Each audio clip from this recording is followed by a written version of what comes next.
दोस्तों, जो तुर्की को F-35 फाइटर जेट्स मिलने हैं या तुर्की चाहता है अमेरिका से खरीदना, उसका मामला अब बहुत ज्यादा पेचीदा हो गया है। डोनाल्ड ट्रंप ने यह बोला कि जो सैंक्शंस लगे हैं टर्की के ऊपर वो हम हटा देंगे, क्योंकि ये हम नहीं चाहते कि हमारे जो पार्टनर देश हैं उनके ऊपर हम सैंक्शंस लगाएं। ऐसा डोनाल्ड ट्रंप का कहना है। लेकिन डोनाल्ड ट्रंप का यह कहना है कि सब कुछ मेरे हाथ में नहीं है, इसमें यूएस कांग्रेस इन्वॉल्व है। क्या अमेरिका तुर्की को F-35 फाइटर जेट्स बेच सकता है कि नहीं बेच सकता, यह सबसे बड़ी कहानी। अच्छा, फाइनल फैसला किसने करना है? फाइनल फैसला has to go through the Congress, US Congress. US Congress में अभी हाल फिलहाल में डोनाल्ड ट्रंप हार चुके हैं। वोटिंग के लिए जाता है ना, वहां पे उनकी मेजॉरिटी साबित नहीं हो पाई। डोनाल्ड ट्रंप की मेजॉरिटी वो साबित नहीं कर पाए, तो अब डोनाल्ड ट्रंप को डर लग रहा है कि यार मैं सैंक्शंस तो हटा दूंगा तुर्की के ऊपर से, लेकिन अगर दोबारा कांग्रेस गया और यहां पे कुछ लोग नाराज हो गए और खुद रिपब्लिकन पार्टीज के 4, 5, 6, 7, 8 लोगों ने बोला कि नहीं साहब हम तो ऐसा महसूस करते हैं, जो कि डोनाल्ड ट्रंप की खुद की पार्टी जिसका वो हेड है, उसी के बंदे अगर कहते हैं कि नहीं boss we disagree with you, मैं दोबारा हार जाऊंगा, बेइज्जती हो जाएगी। अच्छा, इसका एक बैकग्राउंड है दोस्तों। 2002 में जॉइंट स्ट्राइक फाइटर प्रोग्राम, इसको तुर्की ने ज्वाइन किया। इसमें कई देश थे, इसमें यूके था, इसमें इटली था, इसमें नेदरलैंड था, इसमें नॉर्वे था, एटसेट्रा एटसेट्रा, ये सारी की सारी नेटो कंट्रीज हैं। तो टर्की ने भी ज्वाइन करा और फिर उसके बाद टर्की ने कमिटमेंट थी कि हम यूएस से उसके फाइटर जेट्स खरीदेंगे। 2007 में तुर्की ने यह वादा कर दिया अमेरिका को कि 116 F-35A एंड F-35B हम खरीदेंगे, और यह अरबों डॉलर की डील थी। और यहां तक की बात हुई कि 900 पार्ट्स जो हैं वो टर्की में मैन्युफैक्चर होंगे। 900 पार्ट्स, यानी कि टर्की तैयार था F-35 का एक इकोसिस्टम टर्की के अंदर बनाने के लिए। टर्की का गेम तब बिगड़ा दोस्तों जब 2017 में टर्की ने रशिया से S-400 सिस्टम्स खरीदने की बात करी और डील साइन कर दी। अच्छा, हुआ यह कि रशिया ने बोला ठीक है भाई तुम ले लो, तब तक ये यूक्रेन की लड़ाई शुरू नहीं हुई थी, राइट? वो तो 2022 को हुई थी, मैं बात कर रहा हूं 2017 की। तो टर्की ने बोला कि साहब हमें ये चाहिए, रशिया ने बोला डन। 2017 में डील साइन हुई, 2019 में डिलीवरीज कमेंस हो गई। अब जब डिलीवरीज कमेंस हुई तो तुर्की के ऊपर यूएस ने डाला बोझ, लोड, प्रेशर कि यार तुम तो हमसे यह बात कर रहे थे तुर्की वालों कि तुम्हें F-35 प्रोग्राम का पार्ट बनना, और तुम बने भी। तुमने 116 जहाज खरीदने थे, वो तुमने प्रॉमिस भी करा था और हमने भी बोला डन। ये रशिया कहां से बीच में आ गया? आपने रशिया से एयर डिफेंस सिस्टम क्यों लिया आपने परचेस क्यों किया? अब दोस्तों इसके पीछे क्या कंट्रोवर्सी है कि देखिए, बात यह है कि अगर आपके पास फाइटर जेट्स हैं और अगर आपके पास एयर डिफेंस इक्विपमेंट है, both must talk to each other. यह पूरा इकोसिस्टम होता है। ये फाइटर जेट्स हैं, सरफेस टू एयर मिसाइल हैं, आपके और एलिमेंट्स हैं, पूरे के पूरे आपके रडार्स हैं। All these things must talk to each other. If they don't talk to each other, then there is no point. America को इस चीज का बुरा लगा और अमेरिका ने टर्की को इस प्रोग्राम से लात मार के बाहर निकाल दिया। टर्की के ऊपर सैंक्शन लगा दिए और टर्की से बोला कि ठीक है तुम एक काम करो, तुम रशिया से इक्विपमेंट खरीद लो, तुम S-400 खरीद लो तुम, कोई दिक्कत नहीं है, लेकिन F-35 हम तुम्हें नहीं बेचेंगे। तुर्की के आ गए पसीने और टर्की ने फिर बोला कि नहीं साहब हमें तो F-35 चाहिए और ये तो हमसे गलती हो गई। आज की तारीख में भी जो S-400 हैं, जो अरबों डॉलर दे के तुर्की ने रशिया से खरीदे, वो अभी भी बक्सों में पड़े हुए हैं, डिप्लॉय नहीं हुए। यूएस ये चाहता है कि तुर्की या तो किसी और देश को दे दे या फिर उसी को बर्बाद कर दे, वहां पे जो भी सिस्टम्स है ना उसको वहां खत्म कर दे, बर्बाद कर दे।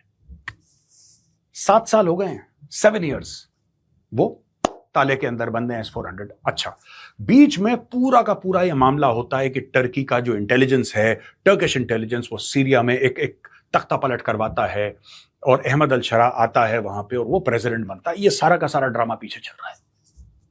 और फिर दोस्तों अचानक ये बात होती है कि ईरान और यूएस की ठन जाती है। अब इसमें तुर्की कहां पे है बीच में? देखिए, टर्की एक यूरोपियन कंट्री है और टर्की नेटो का मेंबर है।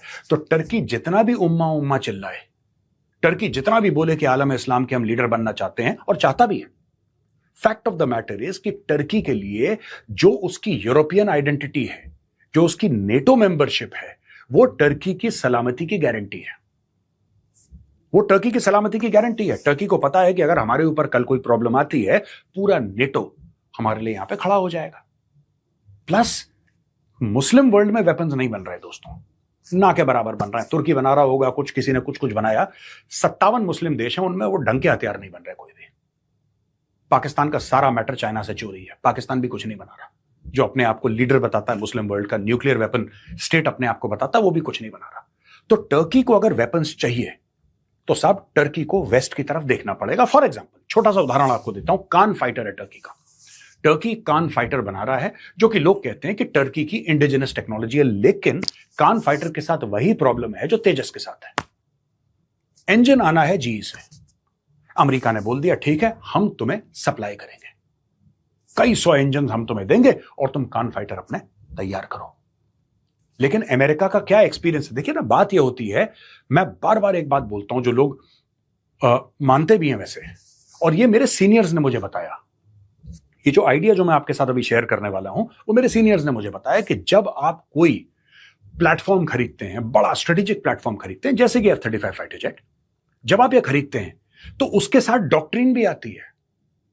आप समझ रहे हैं? सिर्फ हथियार नहीं आता, हथियार इस्तेमाल करने का तरीका, किस तौर तरीके से आप हथियार को इस्तेमाल करेंगे, उसका इंटीग्रेशन बाकी प्लेटफॉर्म्स के साथ कैसे होगा, ये उसके साथ एक इकोसिस्टम आता है। No weapon platform, specially a strategic weapon platform, functions in isolation.